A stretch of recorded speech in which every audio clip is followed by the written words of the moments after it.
The following was a bundle of letters found in an old preacher's basement. 1. My name is Everett Michael Burns, and I am ashamed to say that I am 125 years old. I have all the documentation to prove it. Contained in this envelope. I currently live on the southern edge of the Redwoods Forest in California, but that wasn't always so. I was born and raised in Pine Barrens, in New Jersey, the town named Leeds Point. Now, it's just a wide spot in the road, but back in 1903, I experienced something there that I haven't spoken of to date. I am breaking my silence now because a debt I owe is finally due. In the summer of 1903, I was 16 years old, with only the cares of a girl down the street and where my next nickel was coming from. In my spare time, I could be found wandering out in the pines thickets, hunting the squirrels and fishing in the several brooks that ran through my daddy's 59 acres. Sometimes Abigail and I would go together, and we'd sit in the tops of trees and ride out the occasional afternoon thunderstorm.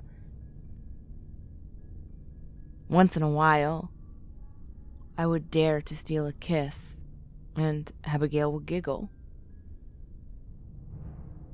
These days, it's considered unwise for a couple so young to get married, but back then, tons of folks got married right when they hit 18, and we were happy in knowing that we could. But on July 3rd of that bastard of a summer, I lost her. And I prayed to a God that I no longer believed in for a chance just to get her back. July 2nd started just like any other day. I woke up before sunrise with Daddy, helped him feed the cows we had, and rode my horse, Zip, down to the drugstore for a newspaper. The only important thing that I remember was reading in it that Ed Delahanty had died, an old baseball player that not many even recollect. We also had a town picnic planned every July 4th, and the back page had a bit about that. Anyhow, I was jabbering with a man on the corner outside the general store when Zip started acting all skittish. I got him settled down just in time to see a shadow pass below me. At first, I thought it was just an old sandy crane flying lower than usual. But I looked up and saw something a good bit bigger. It was right in the sun, so I couldn't see much more than a silhouette, but it looked like a Pegasus with someone riding it. And I would swear on my old leather Bible that it had a forked tail.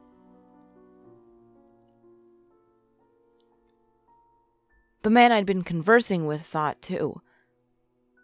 We just looked back at each other with a "what in the blazes was that?" look on our face.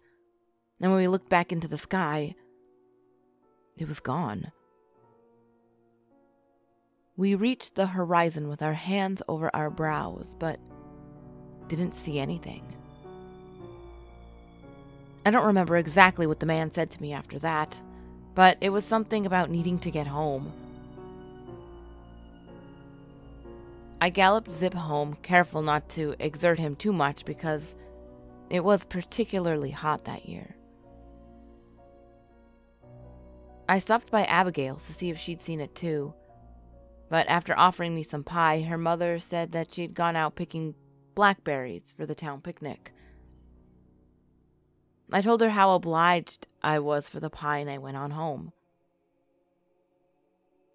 At home, I told Daddy what I'd seen, and he laughed in that low sort of Santa-like laugh and said I was just a youngster that had spent too much time in the sun. I went to sleep that night feeling a little uneasy.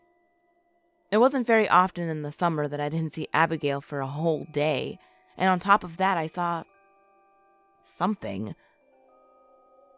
I kept telling myself that Daddy was right, that I had just been in the sun too long, and looking right into it caused me to see things that weren't there. But you have to understand, Dybbuk's, devils, and the like weren't really considered impossible back then. Science and medicine hadn't come so far, and people still thought that a ghost was something as simple as a cold spot in the road. Not to mention, I was a naturally curious boy. I wanted to know what I saw. It seemed like I'd only been asleep for a couple of minutes when Daddy was waking me up with a candle in his hand. I got the feeling pretty quick that something wasn't quite right. I heard voices in the kitchen. Daddy had a face that said not to ask questions. I got up, pulled on my overalls and boots, and went through the swinging door into the next room. Abigail's mother was sitting in Daddy's old rocking chair, crying. A few of the other men from town were out on the front porch, talking in almost whispers. I could see one had an old Remington side by side through the window. Abigail didn't come home tonight, Daddy whispered as I walked out onto the porch. My heart almost bounded out of my chest as I ran through the whole list of places she could be.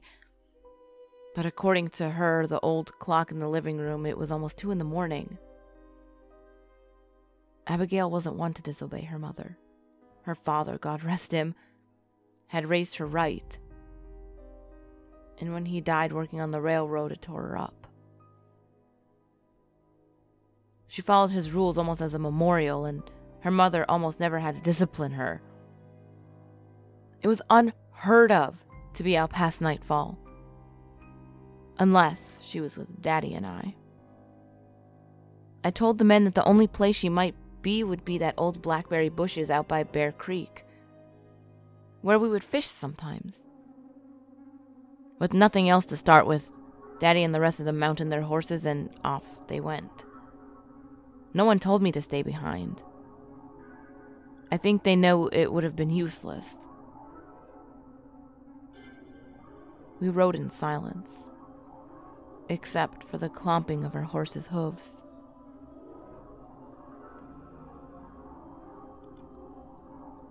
Two. I found myself wandering deeper into the woods, having separated from that group hours before. I had tied Zip up back at the edge of the forest because the trees were going to be too thick for him to be any use. I was back in there farther than I'd ever been. Our back 20 acres had ended a couple hours ago, and I went under our barbed wire fence. The pine trees grew steadily bigger around, and the briar patches cut my arms as they almost were impossible to avoid. The wind-up pocket watch my grandfather had left me told me that it was almost 8 a.m. But the thick trees made it seem much earlier, allowing for only a few rays of sunshine to reach through the pine needle carpet below. Eventually, the needles got so thick that nothing grew through them. And I remember thinking how relieved I was to be free of all those sticker bushes when I saw the damnedest thing. The trees thinned to form a small meadow of dead grass. And in the middle stood a tree, the likes of which I'd never seen, and never have again. It seemed like an oak tree, but it wasn't at the right height for its girth. 5 men couldn't have reached around it if they'd been holding hands, but the leafless branches were coming low enough for me to reach up and grab them. The tree's crown spread out so far that it put most of the meadow under its shadow, and that meadow was almost the size of a baseball diamond's infield. But despite all that, it wasn't what had my undivided attention. No, what caught my eye was the big hollow at the bottom, betwixt two of its massive roots. Abigail had been given the story of Alice and the rabbit hole. This one was definitely big enough for Alice, maybe even a horse. But I definitely didn't want to find out where it led to. As I got closer, I could hear a low buzzing, like a beehive or a bunch of flies on a carcass. I got close enough to see down the hole, but got no closer. The bug sound was definitely coming from down there. I stared down only for another moment before it suddenly stopped, and I heard the dead grass breaking behind me. I saw it clearly for the first time. A Pegasus stood not 20 feet from me, stomping the earth with its nailed hooves. I followed its legs up, seeing its fur, the color of blood, when it had been out in the air too long. Its wings were leathery and veined, like a bat's, and as they folded down, they revealed the creature's rider, a pale man, the whitest of his skin outdone by his clothing. He had bright blonde hair and dark eyes. His gaze made the hair on my arms stand straight up. I took a few steps back, tripping over a tree root and falling flat on my back. I heard the man come off his horse as I got back to my feet. "Hello there," he said, in a voice as sharp as a razor, but smoother than the leather you'd sharpen it on. "I suppose you must be Mr. Burns. I thought I might find you here, strong-spirited as you are." I stood there, still afraid to say much of value. The fact that he knew my name, although we'd never met, hadn't occurred to me. I opened my mouth to say something, anything, but all I can do was look from that ruined stallion back to its jockey in disbelief. "Ah, speechless, I see," he continued. "Well, I have that effect on most people I encounter. Something about my pillar, I suppose." With that, he walked to his monstrosity's front end and patted him on the snout before feeding him something that looked like an oversized chicken liver. He patted it again and kept on. "Still looking for your friend, I presume. How silly of me, of course you are. Well, I'm pleased to inform you that she's perfectly safe. For the moment. Oh, come on now. Let's do away with that oafish jaw flapping. You'll swallow a fly." Something about his taunting gave me a swift kick in the ass. I needed to speak up. "Yeah, I'm looking for her. I reckon you know where she is. By what you just said, I'd like her back, if you feel so obliged," I stammered. "Well, of course. I expected as much. You have manners." What a surprise. Humans seem to lose their eloquent decades ago. But you, sir, are an exception. Americans especially. They are so unrefined. But I digress. I'll return her to you in due time, but of course, that is contingent on your submission. Are you willing to negotiate? The man spoke with the giddiness of a small child expecting a new toy to play with, but I swear up and down that he had plenty more smarts than he let on. He was trying to play possum on me. He already knew that I would do anything to have Abigail. He'd caught me at a time when hormones were doing most of my thinking, and he would have bet the farm on it. I'm not leaving without her. What do you want? I choked out. Now, don't lose your cool, Mr. Burns, or the outcome of your predicament will not conclude in your favor. So, back to business. I only ask for what I would call a projection. Most people here call it a soul. Oh, I see the alarm on your face. But do not worry. It's quite painless, I assure you. And you don't lose your soul presently. In actuality, you would merely be providing me with a voucher, implying rights to it when you expire. He cackled in amusement as he finished up, and my mind had begun running faster than a greyhound for a rabbit since he'd started.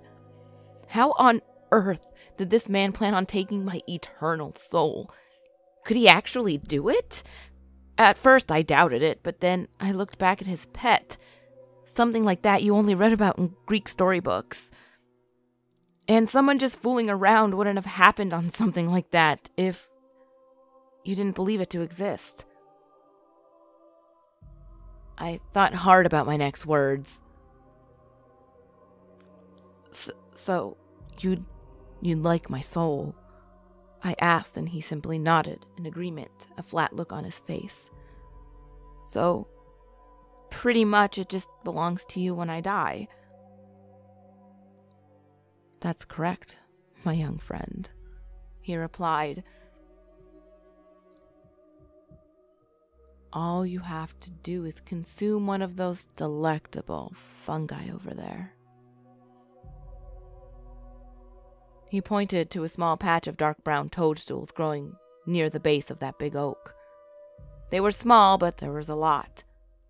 I didn't like the idea of eating a mushroom I'd never seen before. How do I know it won't just kill me and let you ride off into the sunset? I asked. Ah, clever one you are. Quite simply, my boy, you don't.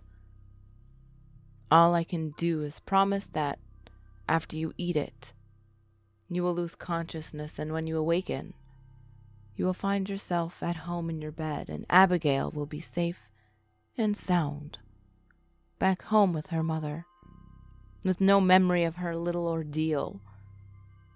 You will both be happy together. But if I may be so bold, does it really even matter if I can promise you anything? Would life be worth living to you without her?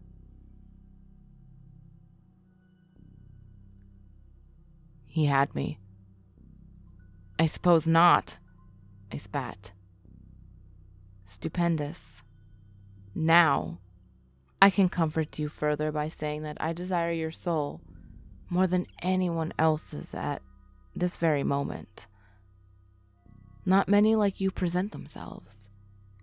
I suppose that's irrelevant when you have infinity to search, but nevertheless, I must obtain it for my collection.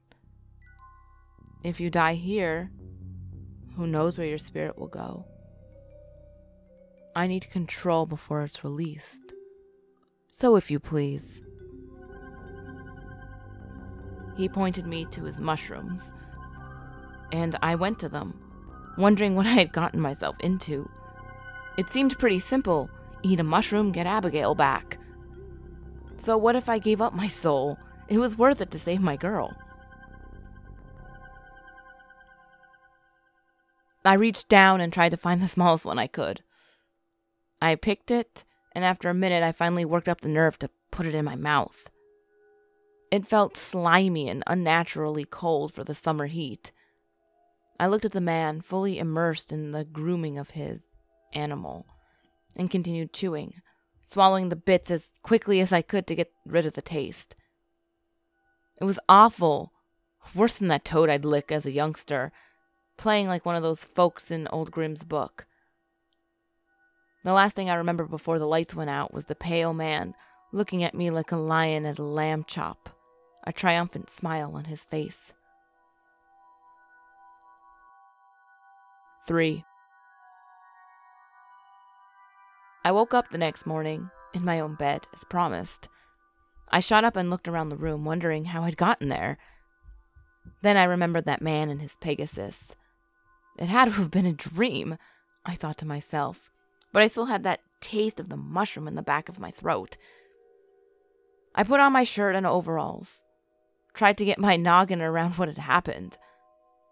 I finally got my boots on and rushed through the house looking for Daddy. He wasn't around, so I went out the front door and headed for Abigail's. She was on her front porch swing, humming and reading a hymnal. My heart leapt at the sight of her. 4. I never asked her about what happened or what she remembered. She just told me she'd fallen asleep in a tree with her book and hadn't woken up until the next day. As for me, Daddy said the search was called off when she finally turned up, and I returned a couple of hours later and gone to bed without a word. He'd given me my space because he figured I was beat. Abigail and I got hitched 2 years later, and eventually, I rarely thought about that day in the Pine Barrens.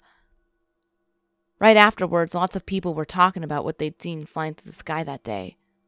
People all over New Jersey, in fact. But I kept my mouth shut, afraid to speak of any of it. We had 6 wonderful children, 3 boys and girls each. I got pretty good at breeding horses and made a fair amount at it. We were happy for almost 15 years, until one day, the county sheriff came to my door carrying my son's hat. He'd been making his rounds selling the paper and dropped some of them. They went blowing across the place, and he ran after them, not watching where he was going. He had run up on the town's old dry well and gone right over the side, his hat coming off as he did. His neck had broke when he hit the bottom. A freak accident, they told me. My wife and I took it hard. It took us almost 2 years to get back to normal, and just when things started to seem okay, our next oldest died, in a way I prefer not to recollect. She was beautiful. I'm going to make the rest quick. The rest of Abigail and I's children died one by one, each death as violent as the next, over the next 3 years. We endured what no parent should, having to bury our own children. I'd begun suspecting that I had been overcharged back on that day in the woods when our second child died. By the time the last one was gone, I had decided I would jump off the dam down by the river. I got as far as the road across it, but I couldn't do it. I couldn't do it to Abigail. She'd been through so much, and she was being so strong. It wasn't fair for me to be the coward. Then, on my 45th birthday, Abigail went to the doctor because she just couldn't find any energy. All the doctors in New Jersey knew it was a blood problem, but they couldn't figure out exactly what.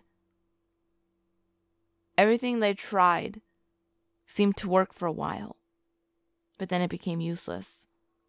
She struggled through it for 20 years. Some days Abigail would be almost normal, and on others, she would cry out from her bed to our dead children.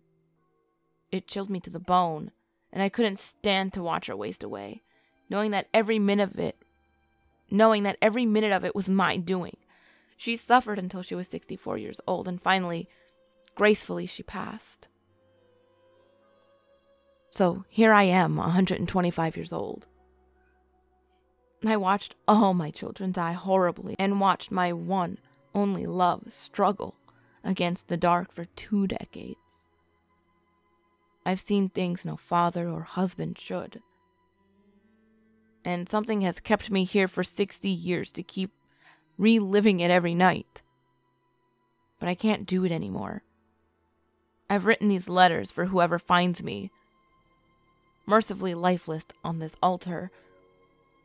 I just need someone to know that on that day so many years ago, I looked down that hollow and witnessed the depths of hell. I turned around and struck a deal with its keeper.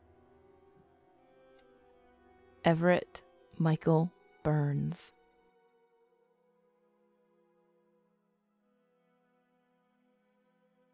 Ghouls, I hope you enjoyed this New Jersey creepypasta. It was really fun to narrate. It was really interesting. Super sad. It's the main reason I don't want immortality is because you literally have to watch everyone you love and care about just die in front of you. I don't think I'd be able to do that over and over and over again until the end of time.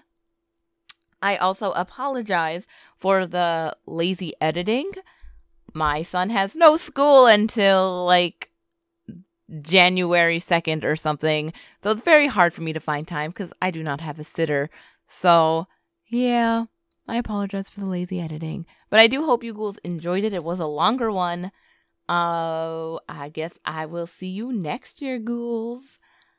As always, the last video will be on the top left, the next video will be on the bottom left. All my social medias are on the screen as well as in the description box below. And remember, there's always someone or something watching you.